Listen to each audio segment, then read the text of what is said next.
The morning sun cast long shadows across the snow-covered yard of Taesung Park's mountain cabin. Steam rose from his coffee mug as he stood on the porch, watching the pine trees sway in the winter breeze. After 15 years in the interstellar coalition forces, he had chosen this quiet spot on New Jiangju to escape the memories of war. His peace ended when 3 strange figures appeared at the edge of his property. Taesung blinked, certain his eyes were playing tricks. The creatures looked like dragons from old Earth stories, but their bodies were made of what seemed to be living ice. Sunlight bounced through their clear scales, creating rainbow patterns on the snow. They moved with grace despite their size. The largest was about the height of a horse, with wings folded against its back. This can't be real, Taesung muttered, setting down his coffee. The dragon stopped at the edge of his cleared path. Even from 20 meters away, Taesung could see they were shivering. Small clouds of vapor escaped their mouths with each breath. "Are you the human they call Frost Walker?" The middle-sized dragon called out. Its voice sounded like wind blowing through icicles, musical but strange. Taesung's hand moved to his hip where his service pistol would have been years ago. Finding nothing, he straightened his back instead. Old habits died hard. "Who's asking?" he replied, stepping off the porch into the knee-deep snow. The cold bit through his pants, but he ignored it. The smallest dragon moved forward, unlike the others, whose bodies were mostly clear with blue tints. This one had swirls of purple running through its ice-like form. "I am Yuna," it said. She said. Taesung realized, hearing the feminine tone. "With me are Siak and Dae-ho. We are Jiol from the Moon Hall 7. Taesung had never heard of Hall 7 or the Jiol. In his years of service, he had encountered 12 alien species, but none like these. "You didn't answer my question," he said, stopping 5 meters from them. "How do you know that name?" The largest dragon, presumably Siak, lowered his head in what seemed like respect. "Your fame reaches far, Captain Park, the human who survived the ice moon of Proxima Centauri for 21 days when all others perished. The soldier who learned to become one with the cold." Taesung frowned. That mission had been classified. He had been the only survivor when their ship crashed, keeping himself alive until rescue by using techniques he'd learned from his grandmother, who had taught him old Korean ways of controlling body temperature. That was 7 years ago, Taesung said, and it doesn't explain why 3 ice dragons are standing in my yard. "We are dying," Dae-ho said bluntly. His voice was deeper than the others, rumbling like an avalanche. "Our home is melting." Taesung raised an eyebrow. "Melting?" Yuna stepped closer, her crystalline body catching the light. Up close, Taesung could see that what he had taken for solid ice was actually thousands of tiny scales, each moving slightly as if alive. "Our people evolved on Hall 7, a moon where temperatures stay below -180 degrees Celsius. She explained. "Our bodies are adapted to extreme cold, but something is happening. Our world is warming. Ice that has been solid for millions of years is turning to liquid, and you think I can help because?" Taesung let the question hang in the cold air. "Because you understand both ice and war," Siak said, "and we believe what is happening is not natural. It is an attack." Taesung laughed, a short, harsh sound. "I'm retired. I grow vegetables in a greenhouse and chop wood. I'm not a scientist or a soldier anymore. Please," Yuna said. Her voice carried such pain that Taesung found himself looking directly into her eyes' crystalline structures that somehow conveyed emotion. "Thousands have already died as their bodies destabilized. Soon it will be millions." Taesung sighed, his breath forming a cloud. "Come inside. You can explain more where it's cooler." The dragons exchanged looks of surprise. "Inside your dwelling would be too warm for us," Dae-ho said. "Not the main house," Taesung replied, pointing to a small building behind his cabin. "My cold storage. I keep it at -40 for some special plants I grow. Not as cold as you're used to, but better than out here in the sun, inside the storage building." Taesung turned the cooling system to its maximum setting while the dragons told their story. The Jiol had lived peacefully on their moon for thousands of years, developing a complex civilization based on ice architecture and crystal technology. 3 years ago, they began noticing warm spots on their world's surface. At first, they thought it was a natural cycle, but the warming spread in patterns too regular to be natural. Our scientists detected tiny machines in the melting areas, Yuna explained. Technology we don't understand. Nanobots, Tai-Sung said, frowning. Sounds like terraforming tech. But why would anyone want to terraform your moon resources? Perhaps, Siak suggested. Our moon has many rare elements. Tai-Sung paced the small room, his mind working through possibilities. Have you contacted the coalition? This kind of attack on a sentient species is illegal under the Proxima Accords. The dragons lowered their heads. We tried, Deho said, but we have no official status. Our world was charted as uninhabited because our cities are below the ice. The coalition office said they would look into it, but took no action. So you tracked down an ex-soldier instead? Tai-Sung asked. How did you even find me? We have been searching for help for months, Yuna said. Your name came up in our research of humans who might understand our plight. A merchant who trades. With both our worlds told us where to find you. Tai-Sung ran a hand through his graying hair. He had left the military to escape exactly this kind of problem. Yet looking at these strange creatures, their bodies already showing signs of stress from even the mild warmth of New Gyeongju's winter, he felt something he hadn't felt in years, a sense of purpose. I'm just one person, he said finally. What do you expect me to do against whoever is attacking your world? Siak's ice crystal eyes fixed on him. Help us find who is doing this and why. Use your human connections, your understanding of warfare. Help us save our people. Tai-Sung looked at the three dragons, proud beings reduced to begging for help from a species not their own. He thought of his quiet life, his garden, his solitude. Then he thought of a world of ice dragons melting away because no one would stand up for them. I'll need to make some calls, he said at last, and pack cold weather gear. Real cold weather gear. For the first time since they arrived, the dragons' bodies seemed to relax, the ice crystals of their forms glowing slightly brighter. Thank you, Frost Walker, Yuna said softly. Don't thank me yet, Tai-Sung replied, already mentally listing the equipment he would need. I haven't done anything, and I'm not the Frost Walker anymore. I'm just Tai-Sung Park, a retired soldier who might be making the biggest mistake of his life. But as he looked at the grateful aliens, he knew he was lying to himself. The Frost Walker had never really retired. He had just been waiting for a mission worth fighting for. The spaceship hummed quietly as it cut through the darkness between stars. Tai-Sung sat in the small cabin, surrounded by his cold weather gear and weapons. It had been 5 years since he last traveled in space, and he had forgotten how much he disliked it. How much longer? He asked, looking at Yuna, who hovered near the viewport. 3 more days, she replied. Her crystalline body seemed stronger now that they were in the ship's specially cooled section. We are grateful you agreed to help us, Tai-Sung nodded. After the ice dragons had visited his cabin, he had made several calls to old friends still in the coalition forces. No one knew anything official about problems on Hall 7, but his friend Jin had warned him to be careful. That sector has seen a lot of corporate activity lately, Jin had said. Mining companies mostly. Watch your back, Tai-Sung. Now, as the ship carried them closer to the ice moon, Tai-Sung studied the data Yuna had provided.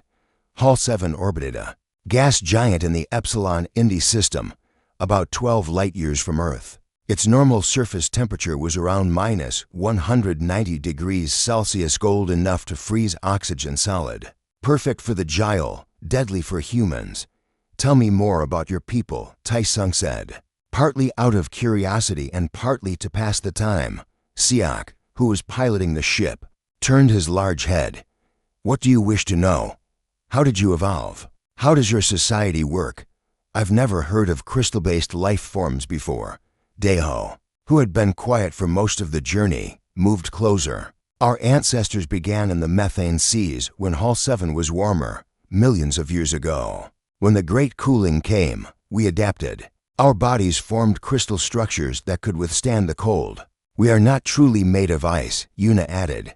That is just how we appear to you. Our bodies are complex crystal lattices with liquid cores where our consciousness resides. Tai-Sung tried to imagine it, And your society? We live in great cities beneath the surface ice, Siak explained. We build with sound and light, shaping the ice around us. We have no need for many things. Humans value no money, no personal possessions. Knowledge and art are what we treasure, no weapons. Tai Sung asked. The three dragons exchanged looks. We have not had war among ourselves for thousands of years, Daeho said. But we are not defenseless. The cold itself is our weapon when needed. Tai Sung nodded, thinking. A peaceful species with advanced technology, but little experience with conflict, would make an easy target for aggressive corporations. On the third day, Tai Sung woke to Yuna's voice. We are approaching Hall 7, she said. Come see. Tai Sung pulled on his thermal suit and followed her to the bridge. Through the main viewport, he saw a massive gas giant swirling bands of orange and yellow. Orbiting it was a pale blue moon, smaller than Earth but still substantial. Home, Siak said, his voice filled with emotion. As they drew closer, Tai Sung could see what had alarmed the gyal. Dark patches marred the blue-white surface of the moon areas where the ice had melted, to reveal the rocky surface beneath. Those dark areas weren't there 3 years ago, Daeho explained. They grow larger each day. Tai Sung studied the pattern of the dark spots. They weren't random, they formed lines and clusters that reminded him of something. It looks like a mining survey grid, he said finally. These aren't random melt spots. Someone is mapping your moon's resources. The ship entered orbit, and Siak guided them toward a landing site near one of the largest gyal cities. From above, Tai Sung could see structures beneath the clear ice, massive buildings and towers that glowed with inner light. It's beautiful, he said honestly. It is dying, Yuna replied sadly. Watch as we land. As the ship descended, Tai Sung saw what she meant. Closer to the surface, he could see cracks in the ice, pools of liquid methane where there should be solid ground, and collapsed structures. The damage was worse than he had imagined. They landed on a flat ice plain about a kilometer from the city. Tai Sung put on his extreme cold weather suit, a specialized piece of equipment from his military days that could keep a human alive even in the harshest conditions. The suit's heating elements worked overtime as he stepped onto the surface of Hall 7. Even through the suit, he could feel the intense cold trying to reach him. The sky above was black, with the gas giant taking up nearly a quarter of the view. Stars shone with incredible brightness in the thin atmosphere. This way, Siak said, leading them toward the city. As they walked, Tai Sung noticed how the three dragons moved differently here, more gracefully, more alive. This was their element. He, on the other hand, felt clumsy and out of place, the suit's joints creaking in the extreme cold. The city entrance was a massive arch of clear ice, carved with symbols Tai Sung couldn't read. Beyond it, he saw hundreds of gyal moving through what looked like streets and open plazas, all made of ice. But many of the gyal looked unwell. Their crystal bodies appeared cloudy rather than clear, and some moved slowly, as if in pain.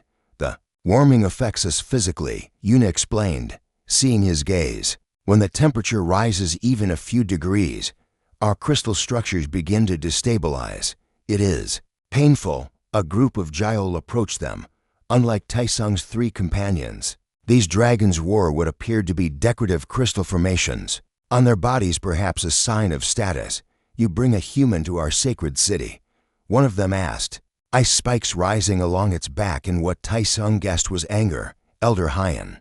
This human is Captain Tai Sung Park, Siak said respectfully. He has come to help us understand what is happening to our world. The elder dragon, Hyan, studied Tai Sung with eyes that glowed blue in the dim light. Humans are the cause of our suffering, not the solution. With respect, Tai Sung said, his voice sounding strange through the suit's speakers. I don't know yet what's causing your problems, but if humans are responsible, I want to help stop them. Hyan seemed unconvinced but nodded slowly. The council has approved your presence, human, but know that you are watched. As the elder dragons moved away, Daeho leaned closer to Tai Sung. Forgive them. Fear makes even the wisest among us suspicious. I understand, Tai Sung said. Now, I need to see the worst affected areas, and any evidence you've collected of these machines you mentioned. Yuna led him to what appeared to be a laboratory carved from ice. Inside, Other Giles worked with tools made of crystal and light. On a table in the center lay a small object that seemed out of place in this world of ice. A metal sphere no bigger than a marble. This is one of the machines, Yuna said. We found thousands of them in the melted areas. Tai-Sung bent to examine it. Even through his gloves, he could feel heat radiating from the tiny device. This is human technology, he said grimly. Advanced nanotech. Someone is deliberately melting your world. But who? Siak asked. And why? Tai-Sung straightened up, his mind already forming a plan. To answer that, we need to find where these devices are coming from. And I think I know how to track them, for the first time since arriving on this frozen moon. Tai-Sung felt a sense of purpose. Someone was attacking these peaceful beings, and he was going to find out who. The Frost Walker had a mission again. Tai-Sung worked through the night in the ice laboratory. The Giles had provided him with a heated work area where he could remove his helmet. Though he kept the rest of his thermal suit on, the tiny metal sphere sat under a crystal magnifier. As he carefully examined it, "This is military-grade technology," he explained to Yuna, who watched him work. "These nanobots are designed to generate heat and burrow through ice. They're mapping your moon from the inside out. Can you stop them?" she asked, her crystal body glowing softly in the dim light. Tai-Sung shook his head. "There are too many, but I might be able to trace their control signal. These little machines don't work alone, they receive orders from somewhere." Using tools the Giles provided, Tai-Sung built a simple signal detector. His fingers grew stiff with cold despite his suit's heating elements, but he kept working. By morning, he had something that might work. "I need to test this in one of the melting zones," he told Siak and Daeho when they returned. "Somewhere the damage is fresh." Daeho nodded. "I know a place not far from the city. The ice began melting there only 10 days ago." They traveled across the frozen landscape in what the Giles called an ice slider, a crystal platform that glided over the surface with surprising speed.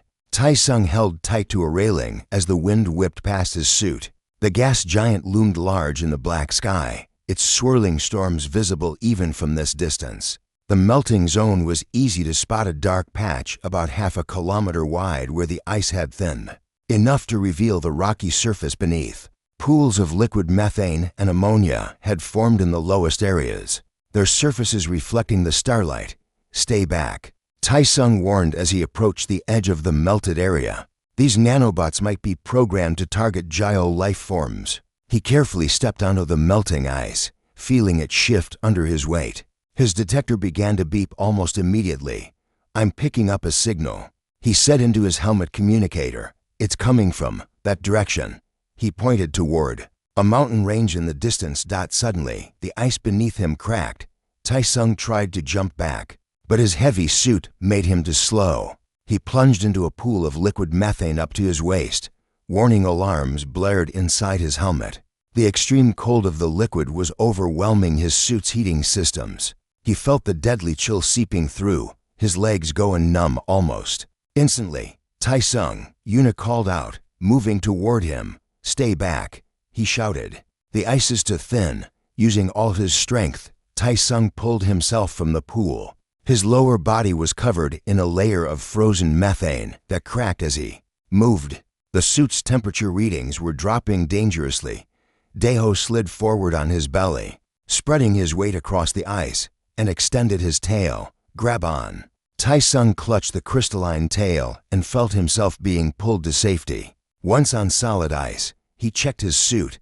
The heating elements in the legs were failing. "We need to get back to the city," Siak said urgently. "Your body temperature is dropping." "No time," Tai-Sung replied through chattering teeth. "The signal is strongest now. We need to follow it while we can." Despite the dragon's concerns, they headed toward the mountains. Tai-Sung's legs grew increasingly numb, but he forced himself to keep moving. The detector's beeping grew louder as they approached a large glacier that flowed between two peaks. "There's something under the ice here," he said, studying the readings. "A structure of some kind." Yuna pressed her body against the glacier's surface. "I feel vibrations. Machinery." Tai-Sung scanned the area and spotted a dark opening about halfway up the glacier face. "There. That looks like an entrance." The climb was difficult in his damaged suit, but with help from Siak and Dae-ho, Tai-sung reached the opening. It was a tunnel cut into the ice large enough for them to enter single file. The walls were smooth, clearly artificial. Someone made this recently, Dae-ho observed. The ice hasn't had time to flow back. They moved deeper into the tunnel, which sloped downward into the heart of the glacier. Tai-sung's detector beeped frantically now. The temperature inside the tunnel was warmer than outside, still far below freezing by human standards, but noticeably warmer to the Gyal. It hurts, Yuna whispered, her crystal body beginning to fog slightly. The heat, we can turn back, Tai-sung offered, concerned. No, she said firmly. We must know who is doing this to our world. The tunnel ended at a metal door built into the ice, human-made, with a standard electronic lock. Tai-sung examined it carefully. Coalition military design, he said. But that doesn't make sense. The Coalition wouldn't attack your world. Using skills from his military days, Tai-sung bypassed the lock. The door slid open with a hiss of warmer air. Beyond it lay a large chamber carved from the ice and filled with human equipment, computers, communication arrays, and racks of the tiny nanobots. But what caught Tai-sung's attention were the transparent containers along one wall. Each held a Gyal, frozen in place, their crystal bodies cloudy and still. What have they done? Siak whispered in horror. Before Tai-sung could answer, alarms blared. Red lights flashed throughout the chamber. A computerized voice announced, "Intruder alert, security protocols engaged." Metal shutters began to close over the entrance they had used. Tai-sung rushed forward, trying to jam the mechanism with his ice pick, but he was too late. The shutters sealed with a final clang. "We're trapped," Dae-ho said. Tai-sung turned to examine the room more carefully. This isn't a Coalition base. Look at the logo on that equipment. On each piece of machinery was the same symbol, a stylized mountain peak with the letters HSR beneath it. Hanbit Stellar Resources, Tai-sung said grimly. One of the biggest mining corporations in this sector. They're known for aggressive expansion. Why would they attack our world? Yuna asked, moving closer to examine the captured Gyal. What do they want from us? Tai-sung accessed one of the computer terminals. His military override codes still worked, giving him limited access to the system. According to this, they're after something called quantum-stable isotopes in your moon's core. Apparently, Hall 7 has the largest deposit ever discovered. They're melting the surface to get to it. But our people live here, Siak said. They must know that. Tai-sung continued reading. They know, they just don't care. According to their reports, they classified the Gyal as non-sentient crystal formations to bypass Coalition protection laws. That's a lie. Dae-ho's voice rumbled with anger. It gets worse, Tai-sung said, opening another file. They're not just after the isotopes. They're studying your people too. These Gyal in the containers aren't just prisoners, they're test subjects. Yuna moved to one of the containers and placed her claw against the surface. The Gyal inside didn't respond. Why? She asked softly. What do they want from us? Before Tai-sung could answer, a door at the far end of the chamber slid open. 3 humans in Hanbit security uniforms entered, weapons raised. Don't move, one of them shouted. Hands where we can see them. Tai-sung slowly raised his hands. Mind racing. His suit was damaged, his legs half frozen, and they were outnumbered. But he hadn't survived 15 years in the Coalition forces. By giving up easily, you're violating at least 6 Coalition laws, he called out. Attacking a sentient species, unauthorized terraforming, illegal experimentation. Shut up. The lead guard snapped. This operation is sanctioned at the highest levels. No one's coming to help you or these ice creatures. Tai-sung glanced at his 3 dragon companions and gave a slight nod. They had discussed emergency plans on the journey here. Now it was time to use them. As the guards approached, Tai-sung prepared to make his move. The truth about Hall 7 was worse than he had imagined, but now that he knew what they were facing, he could fight back. The real battle was just beginning.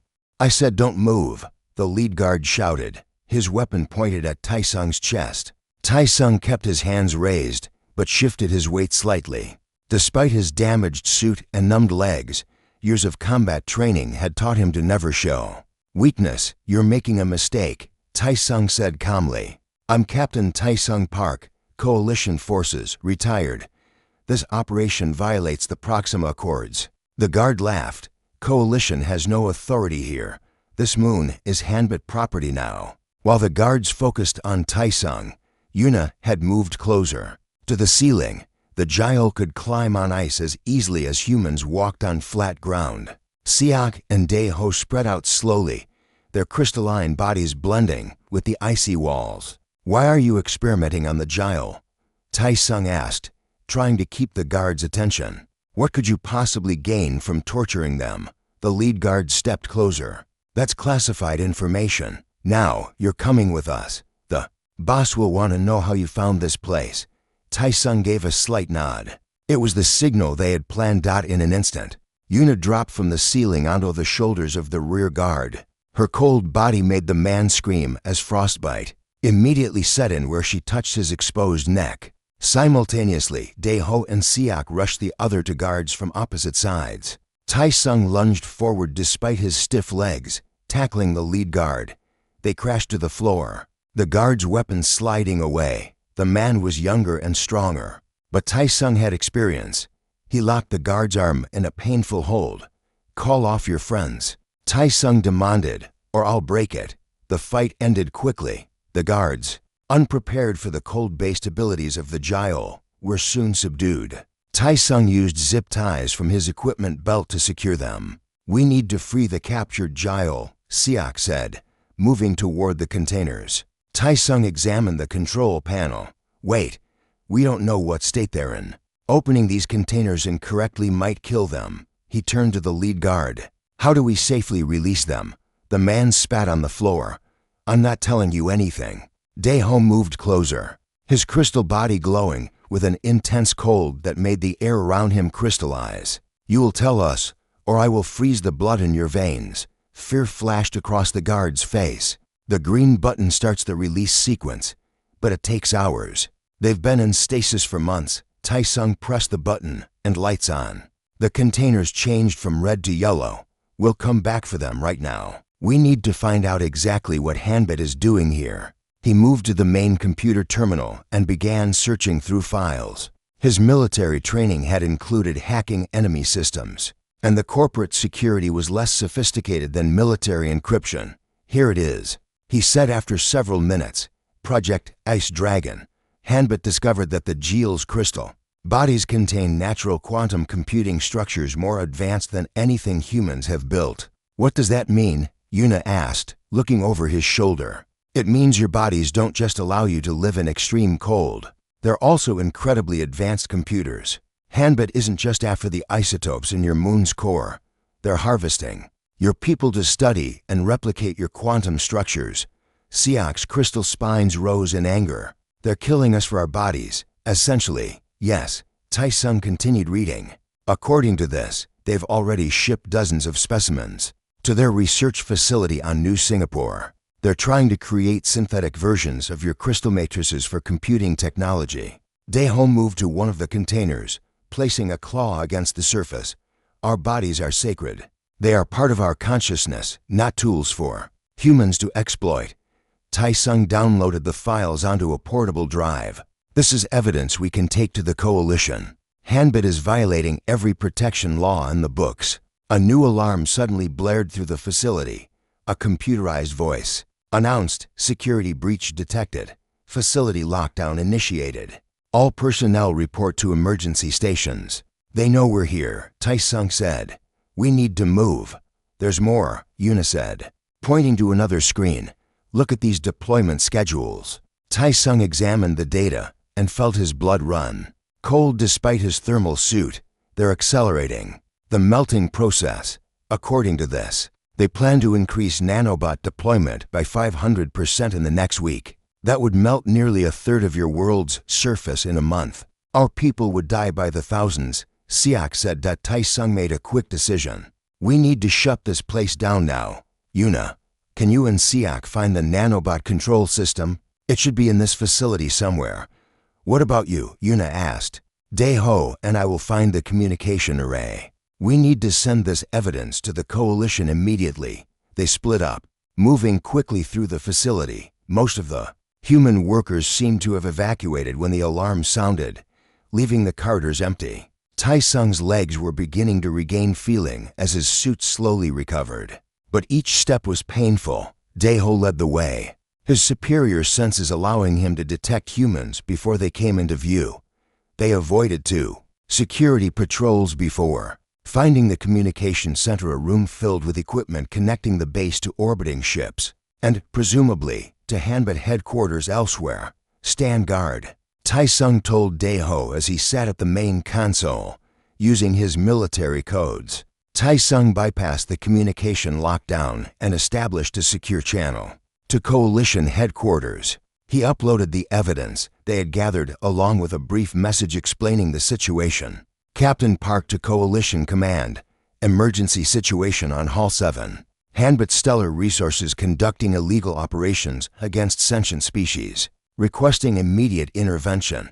Authentication code Sierra 97 Delta. As he finished sending the message, the door to the communication center slid open. A woman in an expensive-looking cold-weather suit entered, flanked by four-armed guards. Her face showed surprise, then anger. Captain Park, she said, this is unexpected. I was told we had ice dragons causing trouble, not a coalition veteran. Tai-Sung stood slowly, positioning himself between the newcomers and Daeho. And you are Director Min Ji-han, Hanbit Special Projects Division. She smiled coldly.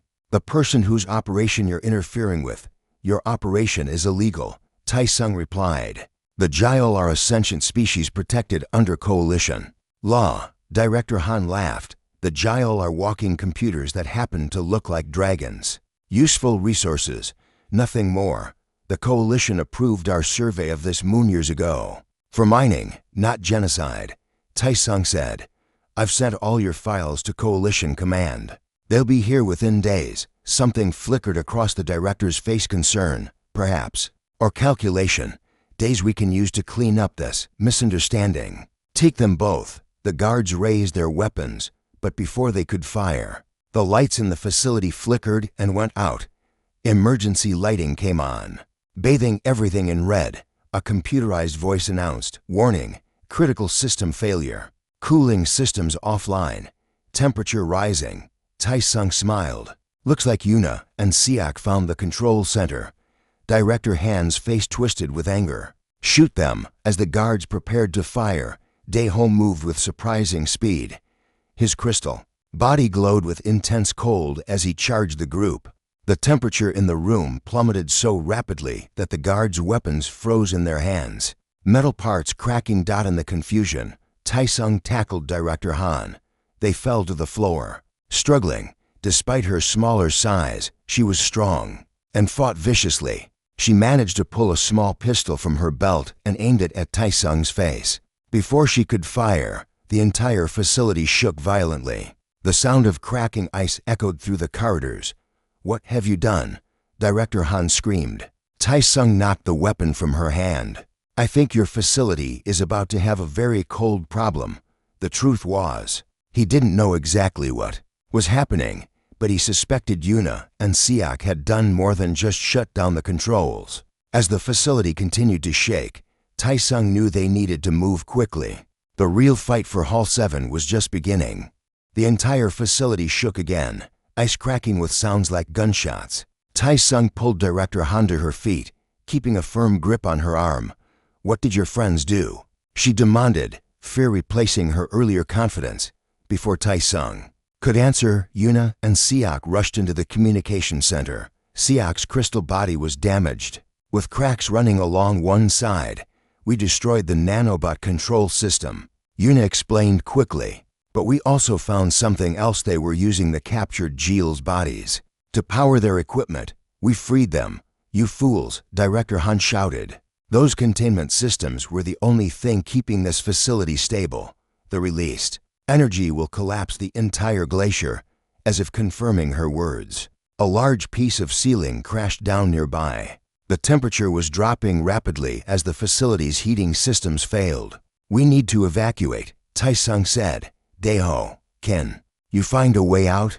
The large dragon closed his eyes for a moment, seeming to sense the ice around them. "This way," he said finally. "I feel air movement from the east corridor." They moved quickly through the failing facility, Tai-sung keeping a tight grip on Director Han while the guards followed under Siak's watchful eye. The corridors were tilting as the ice beneath the facility shifted.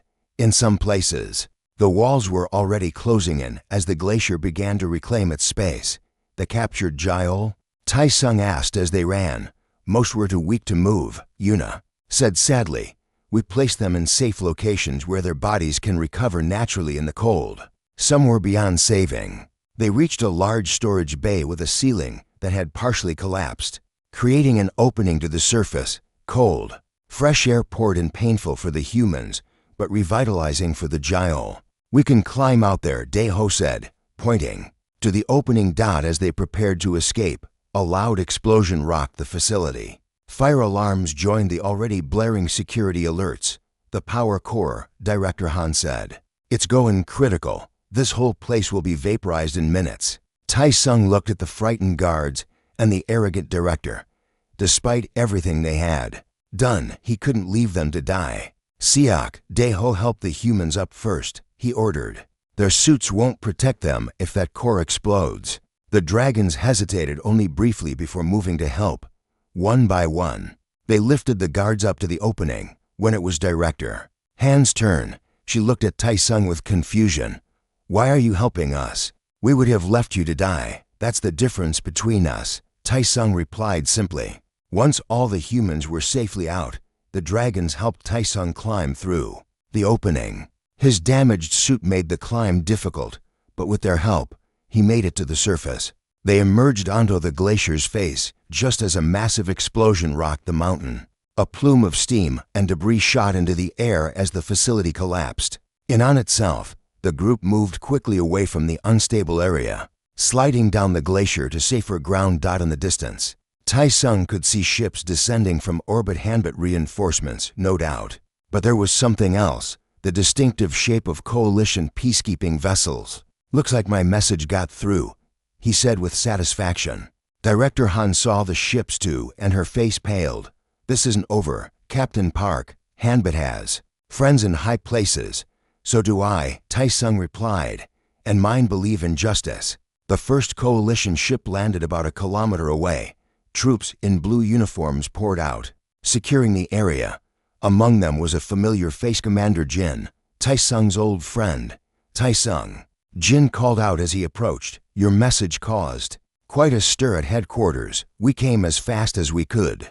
Tai-sung nodded toward Director Han and her guards. "These people are responsible for an illegal operation targeting the Jiol. I've sent you the evidence." Jin nodded to his troops, who moved to take the Hanbit personnel into custody. "We've already received your files. The Coalition Council is reviewing them now. Preliminary assessment is that Hanbit violated at least 12 major laws." Director Han struggled as she was handcuffed. "This moon is rich with resources vital to humanity's future. The Jiol are just in the way." "The Jiol are the rightful inhabitants of this world," Jin replied firmly. "And as of 1 hour ago, they are officially recognized as a sentient species, under coalition protection." Tai-sung turned to his 3 dragon companions with a smile. "You hear that? Your people are safe now." Yuna's crystal body glowed with emotion. "Thank you, Frost Walker. Without you, we would have lost our world." More coalition ships arrived, along with medical teams to treat the injured Jiol. Scientists began setting up equipment to neutralize the remaining nanobots. The immediate crisis was over, but Tai-sung knew the Jiol still faced challenges. 3 days later, Tai-sung stood before the Jiol Council in their magnificent ice chamber beneath the surface. His legs had healed, though doctors said he might always feel the cold more intensely where the liquid methane had touched him. "The Coalition has established a permanent outpost in orbit," he explained to the assembled dragons. "Hanbit's assets have been frozen pending a full investigation.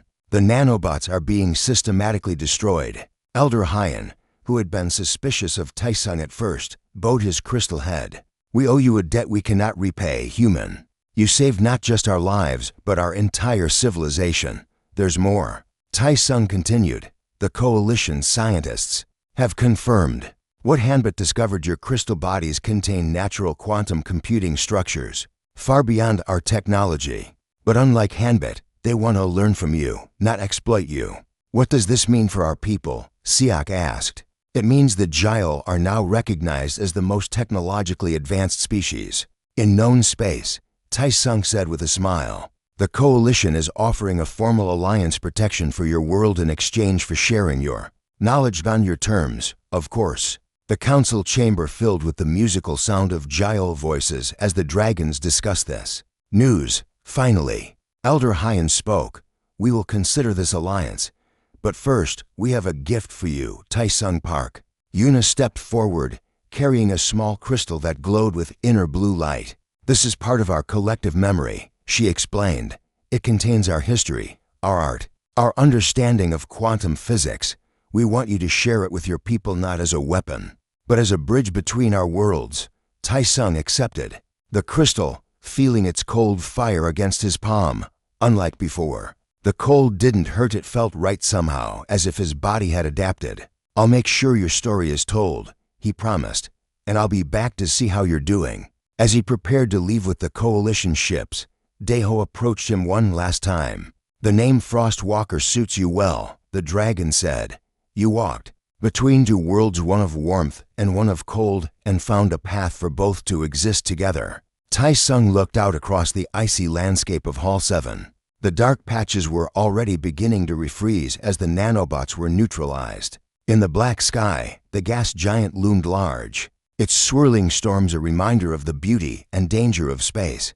I was lost before you found me, Taisung admitted, a soldier without a war. Hiding in the mountains, you gave me purpose again. What will you do now? Yuna asked. Taisung held up the crystal they had given him. I'll be the bridge between our peoples.